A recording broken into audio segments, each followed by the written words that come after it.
So next we move to the next speaker, David Wood, and I appreciate David because he has one of the few pronounceable names on our panel today.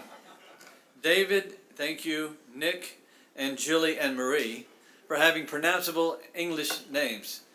So David is going to switch gears a little bit and deal with the problem of evil and the skeptic's dilemma, an argument that he has devised to help see that the skeptic really has a problem in trying to argue that God does not exist based on the problem of evil. David just graduated recently from Fordham University, doctorate in philosophy. He's a member of the Evangelical Philosophy Society and the Hume Society. David, as a former atheist, later became a Christian after examining the historical evidence for the resurrection of Jesus. Gee, imagine that there actually is reasonable truth there. He's a contributor to the books Evidence for God, 50 Arguments for Faith from the Bible, History, Philosophy, and Science Defending the Resurrection, and True Reason, Christian Responses to the Challenge of Atheism. He has participated in more than 40 moderated public debates, and he runs the website act17.net. He lives in the Bronx with his wife Marie, who will be speaking later today, and his 4 sons, Lucian, Blaze, Reed, and Paley. Welcome, Dr. David Wood.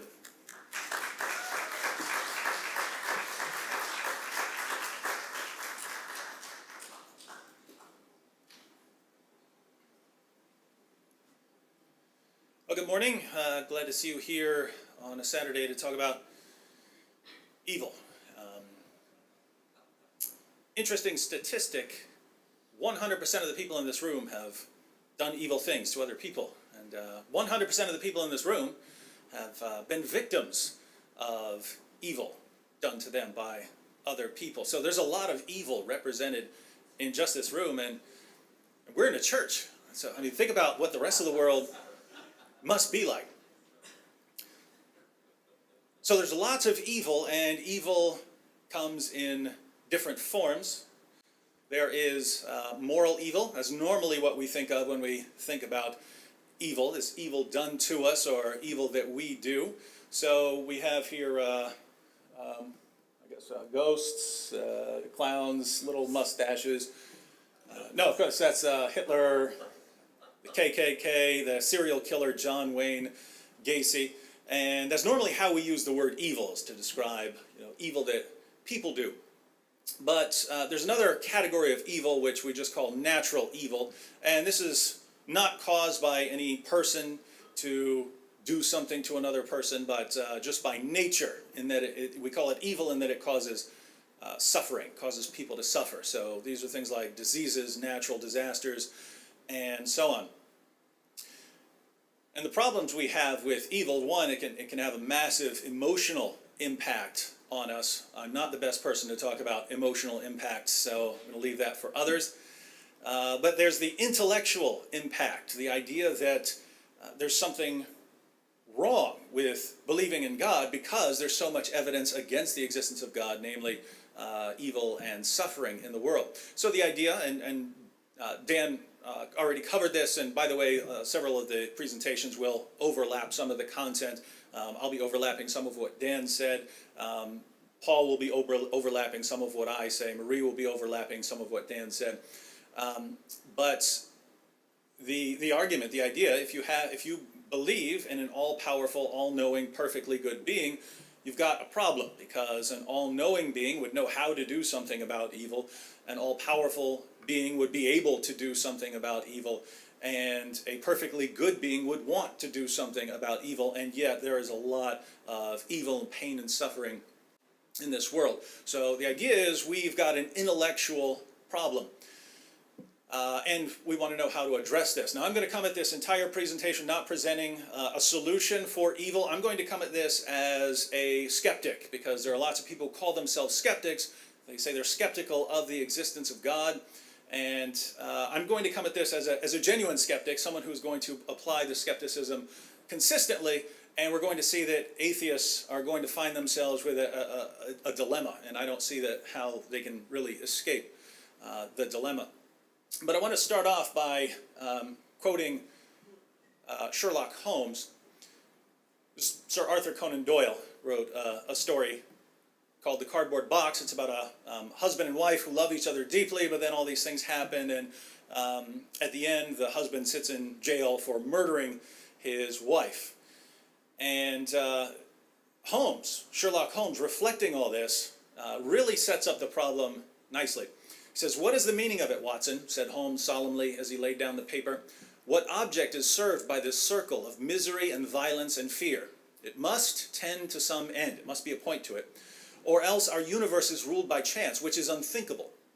But what end? There is the great standing perennial problem to which human reason is as far from an answer as ever."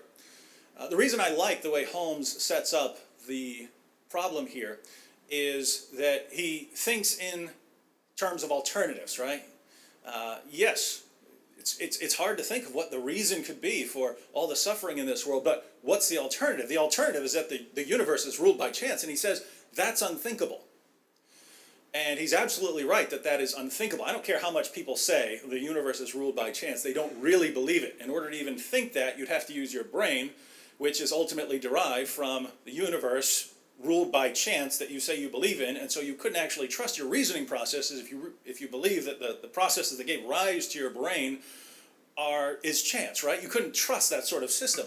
So even in raising the claim that the universe is run by chance, you have to assume the opposite of what you're saying, right? And that's an instant mental breakdown. So that's why it's unthinkable to think that the universe is actually run by chance. So here's what we have. We have a little dilemma. We're going to have a cooler dilemma later. But the dilemma here is, I mean, think about it. Either there's a point to suffering. There's only two possibilities here. Either there's a point to suffering or there's no point to suffering. So we think about the alternatives and we think about the implications of the alternative. So if there is a point to suffering, we've got a problem, right? That's kind of difficult to believe. If you see some of the horrific suffering that goes on in the world, it's difficult to think that there's really a point to it. So the question is, what would it be, right? When a child is going through horrible agony or something like this, what could that point possibly be? But we have to consider the alternative, that there is no point to suffering, and, well, that's unthinkable. Now, Sherlock Holmes is famous for his method of detective work, where he would say that once you eliminate the impossible, whatever is left must be the truth. Doesn't matter how improbable it is. Once you've eliminated the impossible, whatever is left, that has to be true. And we can modify it slightly for this quotation. Once you eliminate the unthinkable, whatever is left must be the truth. And so if saying that there's no point to suffering is actually unthinkable, because we would have to believe that the universe is run by chance and we can't actually coherently think that, then whatever's left has to be the truth. So we have to rule out the unthinkable option. That means that there would be a point to suffering. Whether you are aware of it or not, whether you know what the point is, you can say, well, the alternative is impossible. Now, the reason I like this approach is many atheists just don't think in terms of investigating alternatives when they're rejecting something. And in general, if you are rejecting a worldview or a theory or a hypothesis, it's important to think, what's the alternative? What are the implications of the alternative? Is the alternative and its implications, are these really more believable, more persuasive than what I'm rejecting? And what I find is that atheists just aren't consistent. And if we can do anything to help our atheist friends, getting them to be consistent would be pretty high up on the list. So come up with creative ways to do that. I get emails from atheists, and some of them are nice. Most of them are the opposite of nice. And they usually start something like, "Hey, prove to me that God exists. I bet you can't. I'm waiting." Only with more colorful language and several references to the flying spaghetti monster.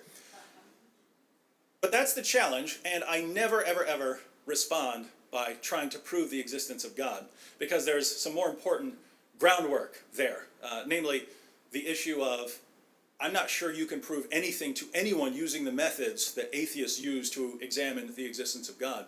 So I don't respond by trying to prove the existence of God. Instead, I say, I'd be happy to prove to you that God exists. but I want to make sure I'm not arguing with a non-existent person. So before I prove to you that God exists, first prove to me that you exist, and then I'll prove to you that God exists. I call that the rope-a-dope. Notice, see, the atheist wants to sit back and play skeptic while I try to prove something. So I give him something to prove, and then I get to sit back and play skeptic, hoping that he will eventually realize how easy it is to play skeptic. And so the conversation begins, and the atheist will usually start with, well, how would I be emailing you if I didn't exist? And I say, nice try. How do I know that you're not some mindless internet bot that's programmed to send out silly challenges to people just to waste people's time, and that there's actually no mind behind this? That's what you're programmed to do. How do I know that a bunch of monkeys didn't get loose and they're pounding on a keyboard? And I mean, if something as complicated as life can form by chance, obviously some monkeys can get really lucky and type together, this challenge, especially when there are so many misspellings in it. And so we go back and forth like this, and after a couple of rounds, if we still continue, the atheist in a fit of rage will say, look, I will get a plane ticket and come see you. Where do you live? And I say, well, I live in the Bronx, but what's that going to prove? I mean, if you come and see me, how will I know that I'm not dreaming? How will I know that I'm not in the Matrix? How will I know that I'm not a brain in a vat with some mad scientist poking my brain, making me think I see you? How will I know that I'm not the only thing that exists and that I invent fictitious people to keep myself occupied? How will I know? How will I know this? How will I know? And the answer is, if I'm playing skeptic, I can't know that. I can't know those sorts of things. And there is no evidence that the atheist could possibly give me to prove that he exists. And at this point I begin typing LOL. Lol, you can't even prove your own existence and you're challenging me to prove something. Lol. Highlight lol. Copy. Paste, paste, paste, paste, paste, paste, paste. Laughing emoticon, laughing emoticon, laughing emoticon. Some of you think that's mean, but trust me, if you have that type, if you're the angry internet atheist troll type, in order to penetrate this, that sort of thing can help. That can help, right? I'm saying this as a former atheist. Sometimes you gotta break through some barriers. Other atheists are nicer and more reasonable, but for that personality type, some lols and laughing emoticons can help get the point across. So, and the point I want to get across there to the atheist is very easy to play skeptic. But the methods that you as an atheist apply to the existence of God, you do not apply in other areas. If you are as skeptical of claims, general claims, as you are of the existence of God, other people couldn't even prove their existence using these methods. And so what happens is the atheist isn't being consistent. He's changing his level of skepticism as he goes along, depending on whether it's something he wants to believe or not. So human beings have what we'll call a skeptometer. It's a device, an imaginary device, but I mean, we do this. Christians do it, Muslims do it, atheists do it, we all do this. We can adjust our level of skepticism, right? You can be, if you don't want to believe something, you can just be very skeptical about it and demand complete proof, and you don't get it, so you say, haha, see?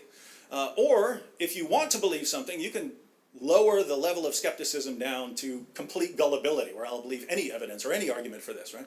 So if you want to believe in leprechauns, you could actually believe in leprechauns. I mean, if you lower your level of skepticism down low enough, you can, look, I saw a leprechaun in a cereal box. Lucky Charms, and it's good enough for me, right? It's a picture of him right there. So you can lower your level of skepticism to where anything would count as evidence. The question is that really good evidence? So we can be very skeptical. Some people are very skeptical. We can be very gullible. Some people are very gullible. But the idea is to be consistent, right? If you're pick some consistent level and then apply it. Apply it whatever the issue you're evaluating. And what I find is that atheists just do not do this. Right? So let's look at an argument. Here's a cosmological argument. Simple one. Whatever begins to exist must have a cause. The universe began to exist, therefore the universe must have a cause. Think about those premises. Whatever begins to exist must have a cause.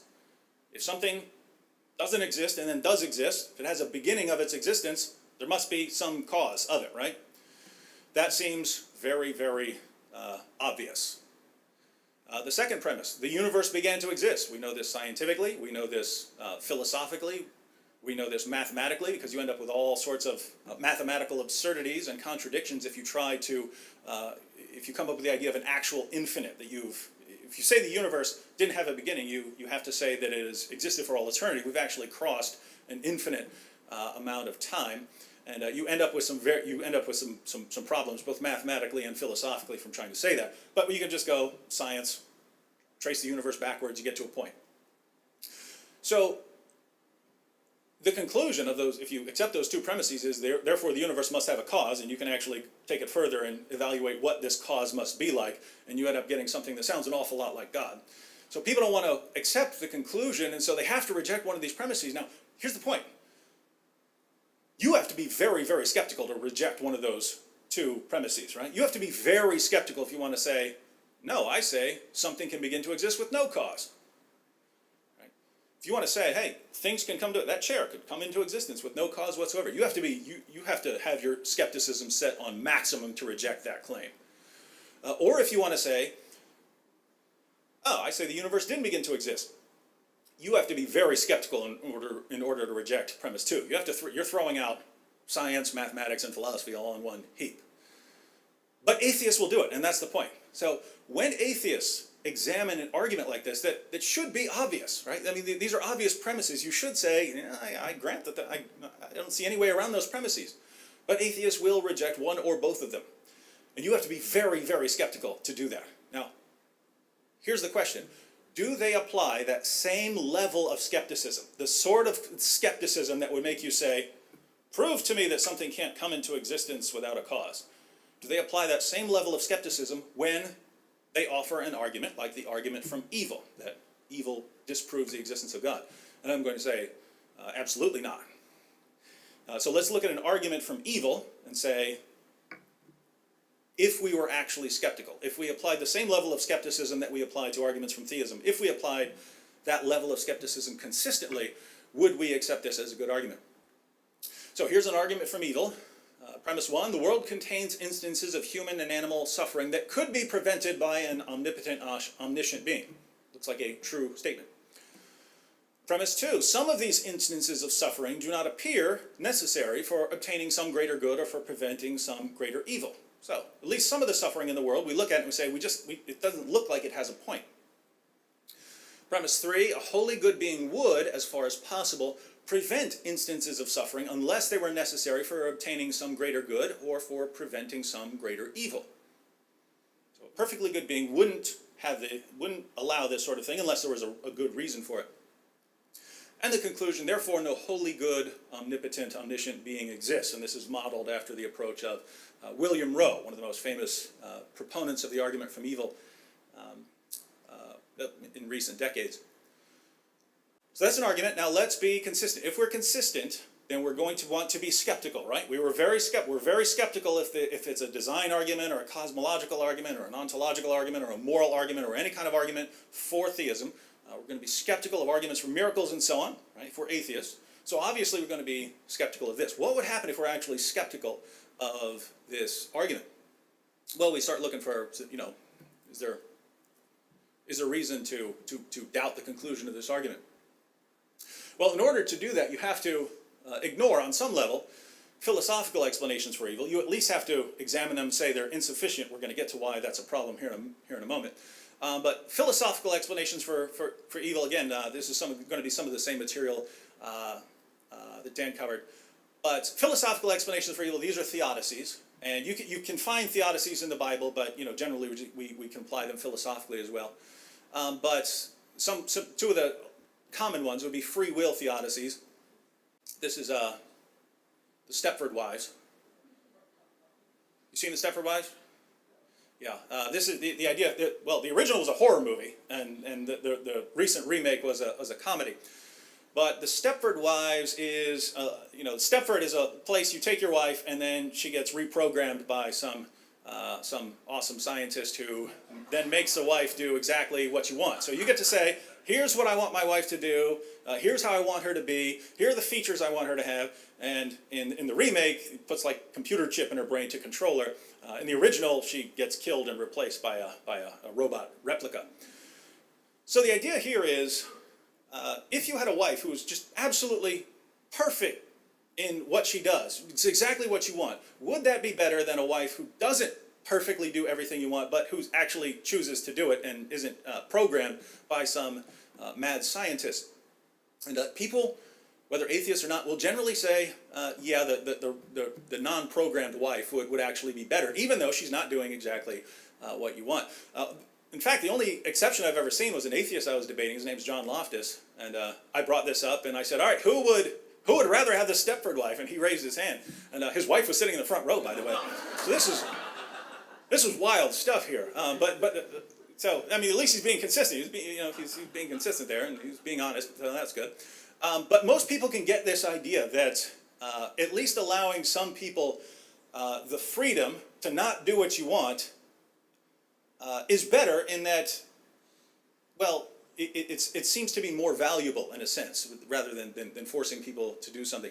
Someone who chooses to love others, it seems to be more valuable than if I could put a chip in your brain and make you do something like that. And so the idea here is that if God gives us some freedom, then, well, it's up to us if we use that freedom to do good or to do bad, but the freedom itself is valuable. I'm not affirming or denying much of what I'm going to say here. I'm saying this is a popular theodicy that would explain some degree of moral evil. Then you have soul-building theodicies. The soul-building theodicies revolve around the idea that you can't grow morally and spiritually without going through some stuff. This is Samwise from Lord of the Rings. Remember at the beginning when he's all, oh, Mr. Frodo, I'm so scared of Rosie, even though I'm in love with her, right? And by the end of the movie, he just runs right up to her, right? But what happened in the meantime?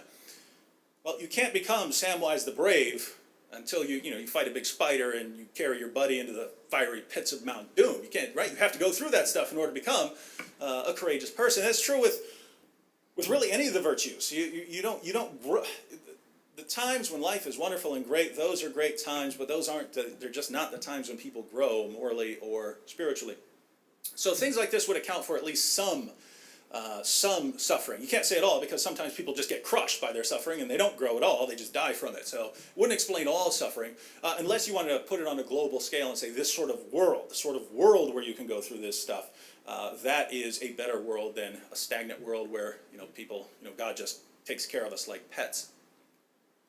So those are philosophical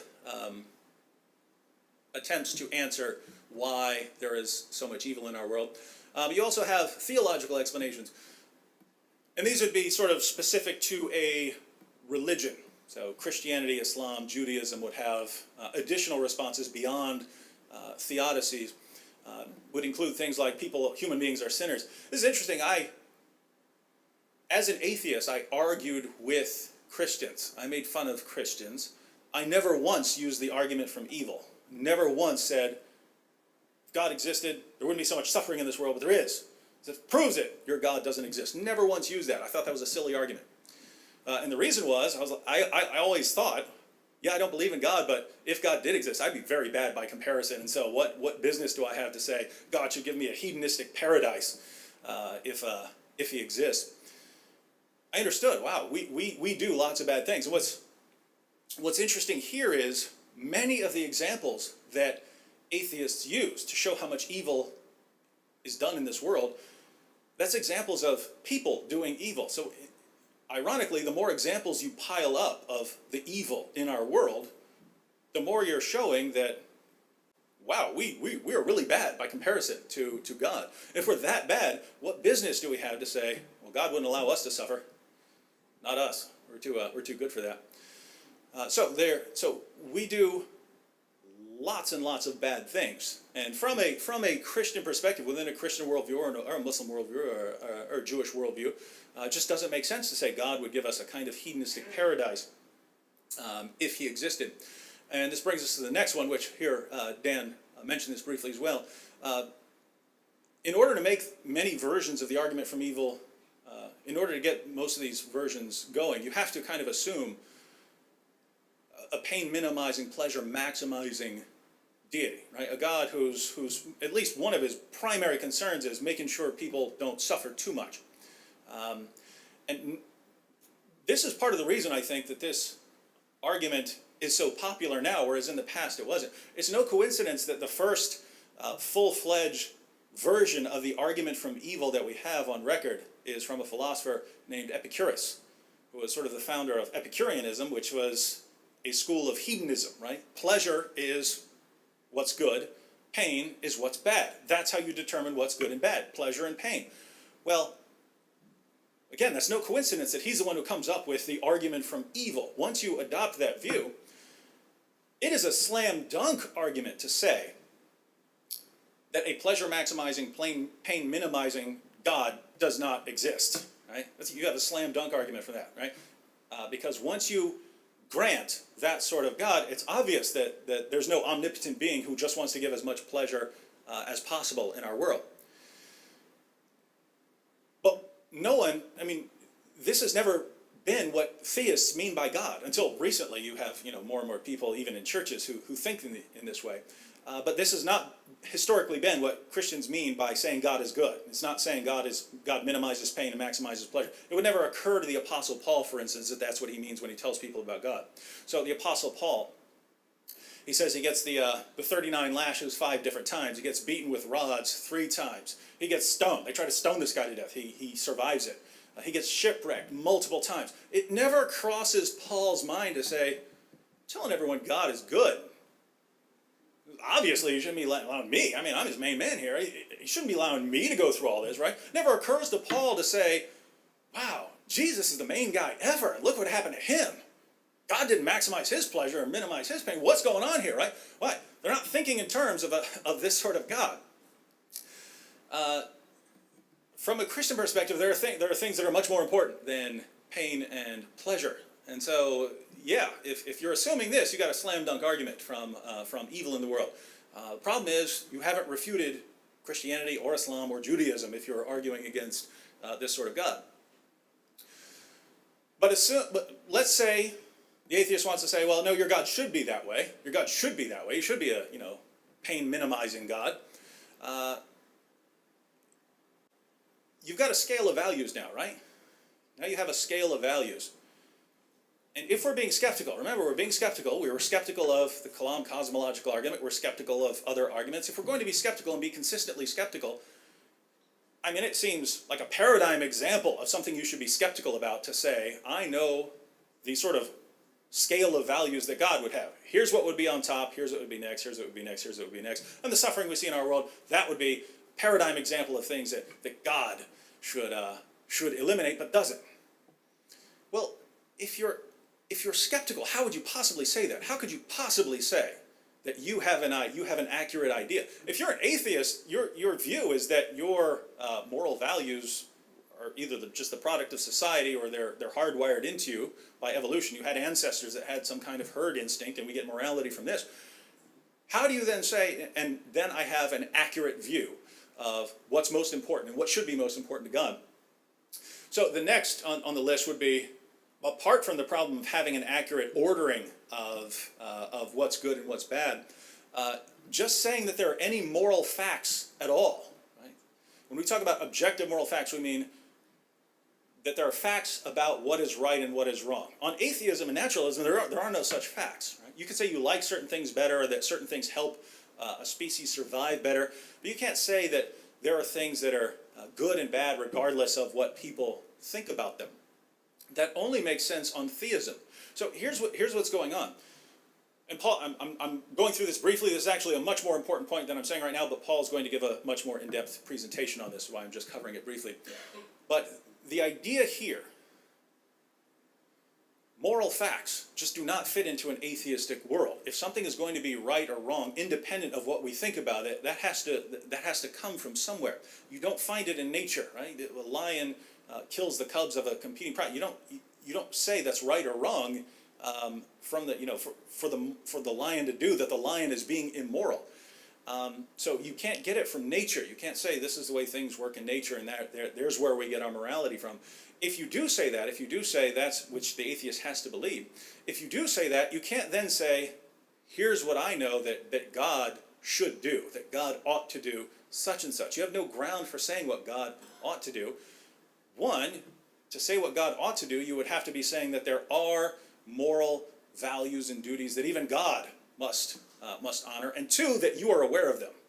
And as an atheist, you just cannot make those sorts of claims. You can't say that there are these kinds of values and duties, and you can't say, too, that you would have access to them, because you don't. You don't as an atheist. You have no access to these.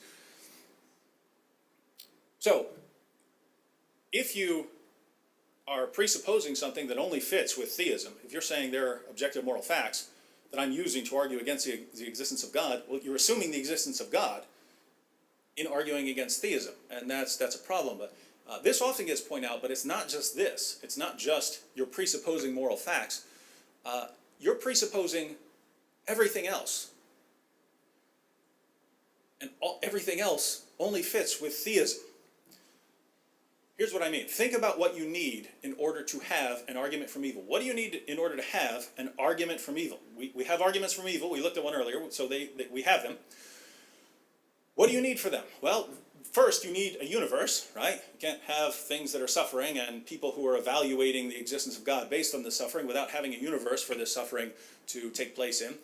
You need a finely tuned universe. In other words, the universe has to be capable of supporting life, so it can't be any random universe where life just can't exist. It needs to be a universe capable of supporting life, so it has to be adjusted, like adjusting a fish tank or something like that so that it can support fish. But even if you have a lovely universe, you still need to get the life, right? You still need to get the life, and life is very sophisticated. The simplest life known is much more complicated than this or that MacBook or anything else. You need that. You need human consciousness. You're not going to, dogs don't evaluate the argument from evil. You need human consciousness. You need human reasoning ability. You need logical laws. You need moral laws. All of this you need in order to even have an argument from evil against the existence of God. Notice, everything I just said you need in order to have the argument is something that is used as an argument for the existence of God. Very strange. So, it's like atheists are saying this. Yeah, you can account for the existence of the universe. Yeah, you can account for why it's finely tuned. Yeah, you can account for the origin of life. Yeah, you can account for human consciousness. Yeah, you can account for reason. Yeah, you can account for laws of logic. Yeah, you can. But evil, you can't account for very well. You can't account. Maybe you can account for some of it, but not all of it. So what you have is, you theists, you can account for A, B, C, D, E, F, G, H, I, J, but you can't explain all of K. So you need to throw that out and instead adopt a worldview that can't explain anything. Not A, not B, not C, not D, right? Can't explain anything. You see that? If we're examining, if we're even remotely thinking about explanatory power, theism wins over everything in terms of what it can explain. Once you have an omnipotent deity, you can explain just about anything. Naturalism doesn't explain anything, not even a rock, right? So it's something, again, it's a problem of consistency, and atheists just aren't consistent. Here's what I mean here. My famous Venus de Milo example. Look at the Venus de Milo. This was discovered on the island of Milos, and suppose the guy who found it, instead of realizing that he had a statue, had instead said, well, kind of looks a little bit like a statue, but I can't really believe that it's a statue because I have to wonder, what kind of sculptor make a statue of Venus with no arms? Obviously, if a sculptor had made this thing, he would have put some arms on this thing. So, since there are no arms, and I would expect him to put arms here, I have to conclude that these are natural rock formations. We would all reject that, right? But notice what happened here, right? You look at the whole thing, and you say, look, this is obviously a sculpture. The armlessness we'd have to explain some other way, right? So you'd explain it. Well, the arms broke off, obviously, but even if you didn't have any idea about how the arms came up missing, maybe it's a statue of a rich armless woman who wanted a statue. Maybe he's about to put arms on the things, and then he died and didn't put the arms on it, right? All kinds of explanations you could come up with, but the one explanation you will reject is that it's just a natural rock formation. Why? Everything else there favors the hypothesis that it is a sculpture. So when atheists zero in on the one thing and say, ha-ha, that's what we know about our world, throw out this theism nonsense, that's like zeroing in on, all I'm going to focus on when I examine this Venus de Milo is that it's armless. Don't know, I'm going to pretend I don't know anything else about it and conclude that there is no sculpture. Silly, silly thinking. atheists can approach evidence inconsistently. You have to approach evidence inconsistently when you're employing this argument from evil. And what I mean here is, so think about the argument. I can't think of any good reasons for God to allow all the suffering in our world, so there probably are no reasons. Probably no reasons. Okay, so now we have to go with what seems probable to you, right? Here's some probability. If you want to get life, by chance, probability of getting the simplest imaginable life contains about 250 proteins, right? It doesn't exist. All existing life is more complicated than that. The simplest imaginable life, where scientists will say this could actually function as life, is about 250 average length proteins. You can calculate the odds of those average length proteins forming, and it's about 1 in 10 to the 164th power. To get 250 of those, you need to multiply that out 250 times, and you get 1 in 10 to the 41,000 power. Atheists will look at that and say, well, weird stuff happens, you know, this is weird stuff. They're not comprehending the numbers involved here, right? You can calculate the number of possible particle interactions since the beginning of the universe. You have 10 to the 80th, that's the number of particles in the entire universe, 10 to the 80th.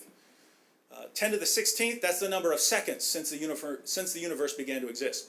10 to the 43rd, assuming that particles can interact at the speed of light, that would be the maximum number of particle interactions per second. So look at what you can do. Total number of particles, total number of seconds, fastest number of interactions per second. You have the total number of particle interactions since the beginning of the universe. You end up with 10 to the 139th power. Notice, you're not even close to getting one of these proteins by chance. You need 250 for life that doesn't even exist. It's just the simplest we can imagine it. Atheists will look at this, weird stuff happens. Really, what happened to, hey, it seemed improbable to you that there could be reasons, and then because it seems improbable to you, I'm actually giving you numbers as far as the probability goes. You're just saying, oh, it seems improbable. Probability, schmobability, if we're talking about, this. Approaching explanations inconsistently. Right? Theists will look at theodicy. Atheists will look at theodicies and, saying, why would God give us a hedonistic world if we're sinners? They say, those aren't good explanations. Then when you start asking atheists for explanations of why is the universe finely tuned? It could have been so many different ways. Why is it like this? The main explanation now is the multiverse. That there is a vast, if not infinite, array of alternative universes, and we just happen to get the lucky universe that has the properties necessary for life. Well, guess what? If you get to appeal to alternative universes, and you're telling me I can't appeal to theodicies or something like that, you got a problem. But let's keep it completely parallel. If you get to appeal to alternative universes, obviously I do, right? So maybe there's an infinite array of alternative universes, and some of those, God does give a hedonistic paradise. But in our world, God was focused on other things. And so this is why our world has suffering. And atheists are going to laugh that out of the room, but guess what? It's exactly what you do. So inconsistent in their approach to explanations. Employing indefensible assumptions in order to use the argument from evil. You have to say, if God had reasons for allowing the suffering we see around us, we would have access to them. What possible basis do you have for saying that if God had reasons for allowing suffering, we would know them? It's an example. My son Luke is back there. When Luke was 1 year old, the doctor said he has to get 4 shots. I had to hold him down while the doctor gives him 4 shots, and he's looking at me like, what are you doing holding me down while this person's stabbing me? He has no idea. He has no idea, right? He has no idea why I'm sitting there holding him down. If he had formulated an argument based on his level of knowledge, he would have to say, look, Dad is helping this person stab me. He obviously doesn't love me, right? And that wasn't true. I know a lot more than he did. And the comparison between his knowledge as a 1 year old and my knowledge as an adult is nothing compared to the gap between our knowledge and God's knowledge. How can we possibly say, if God had reasons, we know them? There's no basis for that. It's an assumption that's required for the argument, and it's completely false. It's interesting that even atheists admit that. I gave William Rowe's argument. William Rowe admits that is a very, very problematic assumption now. Took him a long time, but he did. And final point, dismissing knowledge of God. You can actually dismiss the conclusion of an argument if you know that the opposite is true. And you're rational in dismissing it, even if it looks like a good argument. I want to give an example here. Here's an argument to prove that 2 equals 1. If you're not up on your algebra, don't worry about it. Those of you who are up on your algebra, tell me if I'm wrong here. Premise 1, let's say A equals B, right? So if A is 1, B is 1, A is 2, B is 2. Obviously, A times A is going to be the same as A times B because they're equal. So it's going to be A squared equals AB. Third step, you can do whatever you want as long as you do it to both sides. So A squared plus A squared, we're going to add A squared to both sides. A squared plus A squared is going to be equal to A squared plus AB. No problem there. So that gives you, on the left there, 2A squared equals A squared plus AB. This is all very basic algebra. And now we're going to subtract 2AB from both sides. We're allowed to do that in algebra. So we have 2A squared minus 2AB equals what we had before, A squared plus AB minus the 2AB. And now we just simplify that. We still have the 2A squared minus 2AB. And on the other side now we have A squared minus AB. And we can take out the 2. On the left, that gives us 2A squared minus AB. And on the other side we have 1A squared minus AB. Divide both sides by A squared minus AB. And we have 2 equals 1. There's actually a mistake in there that's hard to catch. I had to actually plug in numbers until I saw the problem. But suppose you look at this and you don't see any problem. Would that convince you that 2 equals 1? No, no amount of evidence is going to convince you that 2 equals 1. It wouldn't do it, right? Because you know that 2 equals 1. Well, if you know God, right, you can look at the argument from evil, and even if you didn't see all kinds of problems with it, which I think there are many problems with it, even if you weren't skeptical of those problems, you could sit there and say, I don't know what's wrong, but there's got to be something wrong because I know God. So these are 10. We went through 10 different problems with the argument from evil. Now we have the skeptic's dilemma. Skeptics, atheists, have 2 options, right? They have 2 options. Either way, they got a problem here. If they maintain the same level of skepticism, remember we have a skeptometer, you can raise it or lower it. If they maintain the same level of skepticism, they've got 2 options here. One, if they want to say, yeah, there are all these problems with the argument from evil, but I still say it's a good argument. Well then, if that's the bar, almost all theistic arguments are going to pass that bar, right? And if you look at the Kalam cosmological argument or argument from biological complexity, all these arguments are going to pass that. If you say, yeah, there are lots of difficulties, but I'm going to grant it anyway, all these arguments would pass. So we would win by sheer volume. In other words, if you say that's a good argument, the argument from evil, it's a good argument. Well, great. If you allow it in spite of areas where you could doubt some of the premises, then do the same with arguments for theism and stop denying obviously true premises.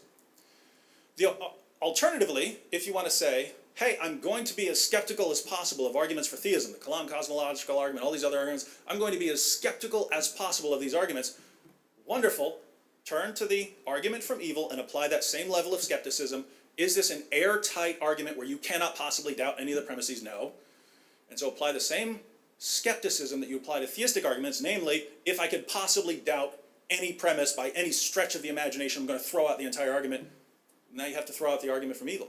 So the alternatives for a consistent atheist would be, you either have to accept the argument from evil, in which case you have to accept arguments for theism, and it's a lot of them. It's like, here's all I can fit on a slide. In which case we win by volume, or you have to throw out all these arguments, say they're bad arguments because I can doubt something in there. But then obviously you have to throw out the argument from evil. There's too many different ways to doubt it. So either theism wins by the volume of our arguments, or atheists have to admit that they have to reject the argument from evil. Either way, atheists just don't have a good case against the existence of God. So what do atheists do? Inconsistency, right? We're going to apply one standard, one level of skepticism to arguments for theism. We're going to apply a different level to arguments against theism. And again, using that method, you could defend anything. You could defend leprechauns from the picture on a cereal box.